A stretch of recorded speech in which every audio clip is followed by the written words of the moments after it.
베드로의 제자의 역할을 감당했던 사람이 바로 마가입니다. 그래서 일명 베드로 복음이라고 하는데 사복음서 가운데 가장 짧은 16장으로 기록되어져 있는데 사복음서에서 가장 예수님의 사시는 모습을 그대로 소개한 성경이다. 이 마가복음은 예수님이 우리를 위하여 종으로 오셨다. 종이기 때문에 뭐가 필요가 없어요? 족보가 필요 없는 거예요. 족보가 필요 없고, 그래서 바로 예수님의 전도 사역의 이야기로 시작을 합니다. 그리고 종으로서의 사역을 감당하기 위해서 한 40% 정도 내용이 마지막 고난주간과 부활에 대한 말씀으로 되어져 있는 것이 바로 마가복음이다. 자, 마가복음의 저자는 예수님의 12제자가 아니고 예수님의 제자로부터 예수님을 배운 사람입니다. 본명이 뭔가 하면 요한이에요. 그래서 마가 요한의 집에서 하는 말이 나오는데 요한은 본명이고 마가는 로마식 이름입니다. 로마식 이름이에요. 자, 그의 집은 예루살렘에서 상류 집안에 가는 사람이었고요. 초대 교회에서 가장 중심적인 지위로 사용되어졌던 큰 집을 가지고 있습니다. 그의 집은 예수님께서 최후의 만찬을 하신 장소고 오순절 성령 강림의 역사를 만났던 장소고, 그리고 베드로가 옥에 갇혀 있을 때에도 성도들이 간절히 기도했던 장소가 바로 이 마가 요한의 다락방입니다.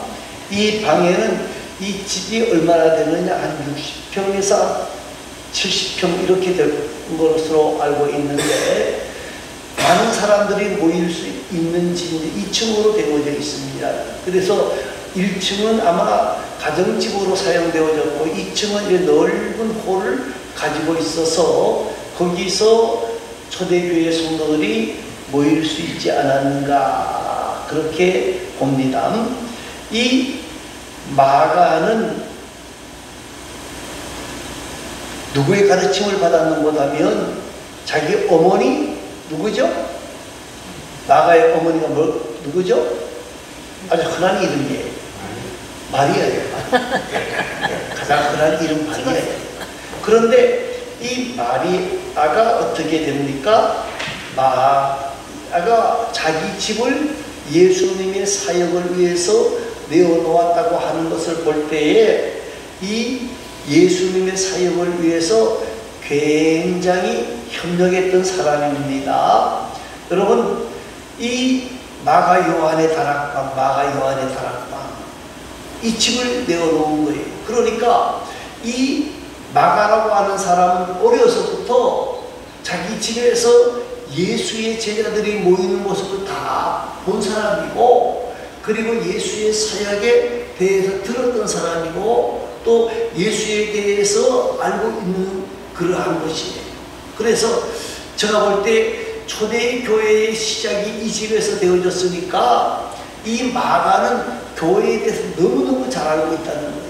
또 한 사람 베드로, 나중에는 베드로의 수영원이 됩니다. 비서의 역할을 합니다. 베드로가 가는 곳마다 이 마가 요한이 따라갔고, 그래서 베드로는 베드로서 5장 13절에서 뭐라고 이야기를 하는 것 하면 마가를 자기의 아들이라 그렇게 표현을 하고 있는 것을 보게 되는데, 그만큼 베드로의 사역에 대해서 잘 알고 있는 거예요. 또 한 사람이 있습니다. 또 한 사람이 누군가 하면 바나바와 바울입니다. 자, 바나바와 이 마가는 어떤 관계일까요? 외삼촌하고 예, 외삼촌이에요. 외삼촌. 그러니까 이 바나바는 초대교회 중심 인물이잖아요. 그리고 이 바나바는 구부로 사람인데 구부로의 굉장히 부자예요. 그러니까 자기 누나의 집도 굉장히 부자였지만은 바나바의 집도 굉장히 부자였다는 거예요. 그래서 우리가 잘 아는 것처럼 바나바가 가난한 사람들을 위해서 예루살렘에 있는 자기의 땅을 내어놓기도 했고요. 그리고 이 바나바는 우리가 잘 아는 것처럼 안디옥 교회의 지도자로 임명을 받았던 사람이에요. 그 지도자의 임명을 받고 난 뒤에 누구를 초청하는 것 하면 바울을 초청해서 이 안디옥 교회를 참 아름답고 멋있는 교회, 그래서 주의 손이 함께하는 교회라고 하는 이름으로 만들었고, 거기에 사는 사람들이 예수를 닮아가서 예수의 향기를 나타내기 때문에 그리스찬이라 하는 소리를, 예수 믿는 사람 그리스도인이라고 하는 소리를 만들어냈던 주도적인 인물이 누구냐? 바나바예요.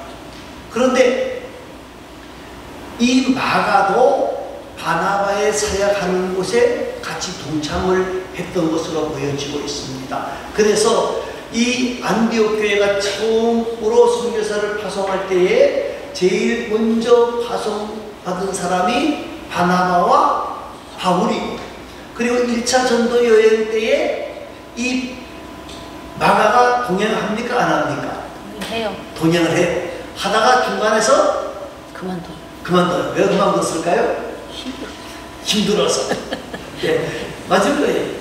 뭐 성경에는 왜 그만뒀는지 정확한 이유는 없어. 그런데 생각, 부잣집에서 살아났는데 어려서부터 교회를 알고 교회를 갔는데 재밌거든. 재밌는데 전도여행 가자 그랬다. 전도여행 가면 더 재밌을 줄 알고 따라갔는데 가보니까 뭐예요?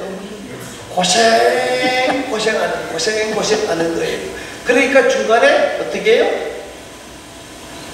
포기한 거예요. 중간에서 포기하고 돌아갔어요. 그것 때문에 2차 전도 여행을 떠날 때에 바나바와 바울이 마가를 데리고 가자 하고 주장을 했는데, 바나바는 데리고 가자, 바울은 된다 안 된다? 안 된다. 그랬어요. 자, 그런데 이 마가가 지금 이 복음서를 씁니다. 이 복음서를 썼는데 아주 간결하게 쓰고 있습니다. 쓴 이유가 뭐고 하면요, 우리가 이 고난을 어떻게 이길 것인가. 그래서 참된 기독교의 신앙은 뭐냐? 뭐요? 이 환난과 핍박을 이기고 나아가는 것이 바로 기독교의 신앙입니다. 이것을 간략하게 설명을 하고 있는 것이 마가복음입니다. 자, 이제 마가복음은 설명하는 데 특이한 것이 있는데, 뭘 소개를 하고 있는 거냐면요, 마가복음에 보면요, 베드로가 예수님을 부인한 거에 대해서 아주 자세하게 기록을 해놓고 있습니다. 자, 아까 조금 전에 베드로가 누구라 그랬죠? 마가의 뭐라고요? 스승이었는데 스승이 잘못한 것을 예수님 모른다고 부인하기 잘한 거예요? 못한 거예요?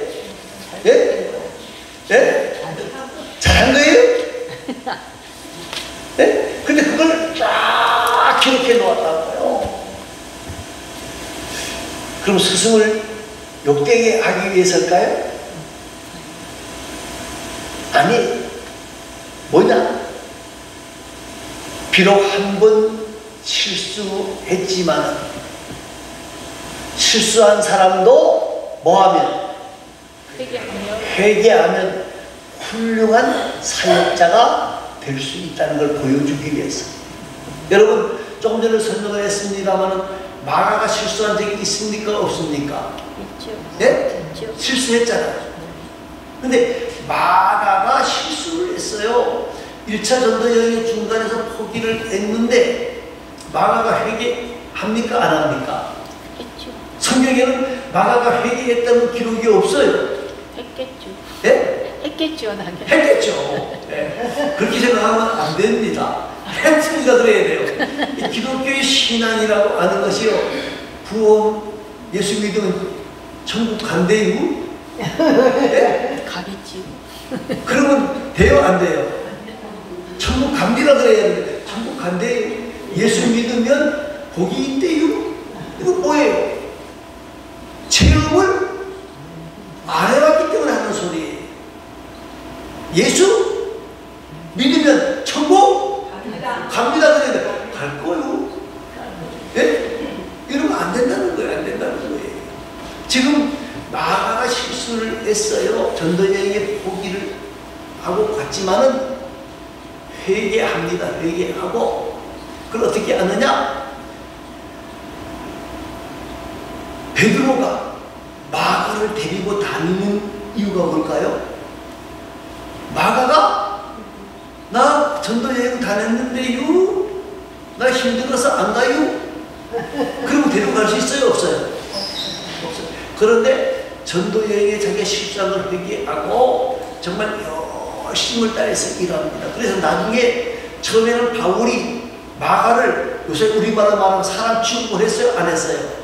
안 했어요. 저는 부잣집 아들이라서 귀하게 자라서 고생이라는 모르는 사람에 저런 사람을 데리고 전도여행 갔다가는 또 실패. 그리고 막 비난을 했는데 나중에는 사도 바울이 마가를 인정했고 마지막 순간에는 마가를 로마로 불러서 마가가 베드로를 떠나서 바울에게 와서 바울의 뒤를 수용들고 있는 거예요.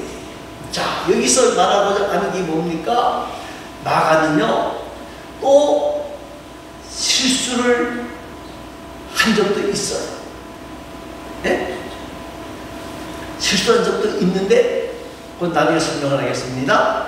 자, 실수는 누구나 있을 수 있다는 거예요.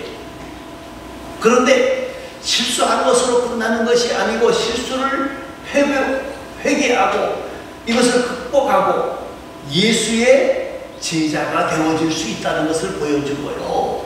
실수한 사람도 한 번 실수했다고 끝나는 게 아니라 회개하고 돌이킬 때에 하나님 나라의 위대한 일꾼이 되어질 수 있는 것. 베드로는 예수님을 저주까지 했지만은 회개할 때에 예수의 수자의 이름을 회복할 수가 있었고요. 마가도 실수했지만 회개하니까 하나님의 말씀을 기록할 수 있는 저자가 되어지는 복을 만났다는 거예요. 자, 그러면 이제 1절 말씀을 보시기 바랍니다. 1절 다 같이 읽습니다. 하나님의 아들 예수 그리스도의 복음의 시작이라. 다른 복음은 서문이 많이 긴데 이 마가복음 바로 첫째님 뭐라고 그랬어요? 하나님의 아들 예수 그리스도의 복음이라 그랬어요. 여러분 복음이 뭡니까? 예? 복음이 뭐예요? 나를 위해 십자가에 돌아가신 예수. 예, 예수님이 복음의 시작이에요. 예수님이 복음의 시작이에요. 좋은 복음이라면 좋은 소식인데 좋은 소식이 뭐냐? 예수 그리스도의 사역이라는 거예요. 그래서 로마서 5장 8절에 뭡니까? 우리가 아직 죄인 되었을 때 그리스도께서 우리를 위하여 죽으심으로 하나님께서 우리에 대한 자기의 사랑을 뭐 하셨다? 확증하셨다. 예배소 2장 4절에서는요 긍휼의 하나님으로 인하여서 구원을 얻었나니 이것은 너희에게 난 것이 아니고 하나님의 선물이라. 누구로 말미암아 복음이 시작되었다고요? 예수 그리스도. 예수 그리스도가 복음의 시작이에요. 여러분 예수 그리스도가 복음의 시작이라는 것을 잊어버리지 마시기 바랍니다. 자, 그러면 중요한 게 뭐냐? 예수 그리스도가 복음의 시작, 좋은 소식의 시작이에요. 그러면 구원 얻는 것만 예수님으로부터 출발할까요? 예? 여러분, 우리들은 어떤 문제를 해결받기를 원합니다. 기적을 체험하기를 원합니다. 그럼 어디서부터 시작해야 될까요? 예? 문제 해결을 받으려고 그러면 돈의 문제라고 합시다. 돈 문제를 받으려고 그러면 은행부터 찾아가야 됩니까? 돈 가진 사람한테 찾아가요. 모든 문제의 시작점이, 좋은 소식의 시작점은 어디다? 예? 예수 그리스도라고 하는 생각을 먼저 해야 돼요. 신앙의 문제가 모든 문제를 해결할 수 있다고 하는 생각을 우리가 가져야 돼요. 예? 누구 붙들어야 돼요? 예수님 붙들어야 돼요. 하나님의 관계가 어떤 관계보다 우선이 좋은 소식의 시작은 누구로부터 출발한다? 예수 그리스도의 복음이라고 되어져 있잖아요. 예수 그리스도로부터 시작되어진다는 거예요. 신앙의 요점은 예수 그리스도라는 사실을 여러분 잊어버리지 마시기 바랍니다. 예수님이 우리를 위하여 십자가에 죽어주셨다. 예수 그리스도의 십자가에 죽어주셨다. 이것을 믿어야 되는 거예요. 이 복음의 시작이에요. 예수님이 나를 위하여 십자가에 돌아가셨다. 예수님이 나를 위하여 십자가에 돌아가셨을 뿐만 아니라 예수님의 십자가로 죽어주심으로 우리가 구원을 얻었다. 이걸 믿어야 되는 거예요. 유대인들은 말입니다. 예수님을 복음의 시작으로 믿지를 않았어요. 구원의 시작으로 믿지를 않았어요. 예수님을 모든 삶의 우선이라고 하는 생각을 하지를 못했어요. 사랑하는 성도 여러분, 예수를 영접하기 전까지는요, 예수님 우리의 구원자가 아니라는 사실입니다. 영접해야 우리의 뭐가 되어진다고요? 구원자가 되어진다는 거예요. 예수를 영접해야 구원자가 되어지는 거, 구원자가 되어지는 거예요. 사랑하는 성도 여러분, 오늘 한국 교회에 심각한 위기가 찾아왔는데 위기가 뭐냐? 복음이 분명치 않다는 거예요. 복음이 분명치 않아요. 복음이 희미해지는 거예요. 많은 사람들이 예수를 믿고 있는 것 같은데 정확하게 복음을 고백하지 못하는 데 문제가 있다는 거예요. 주는 그리스도시요 살아계신 하나님의 아들인다는 고백이 우리에게 있어야 된다는 거예요. 예수를 영접하고 예수 그리스도를 구주로 고백하고 사랑할 때 기적과 능력이 일어나게 되어지는 거예요. 조금 전에 말했습니다. 복 받는데요, 구원 얻는데요.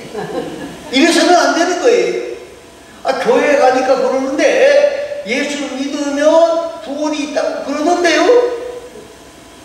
이건 예수를 구주로 영접한 겁니까? 영접하지 않은 겁니까? 전혀 없는 거예요. 전혀 없는 거예요. 그럴 수 있대요. 그러면 안 돼요.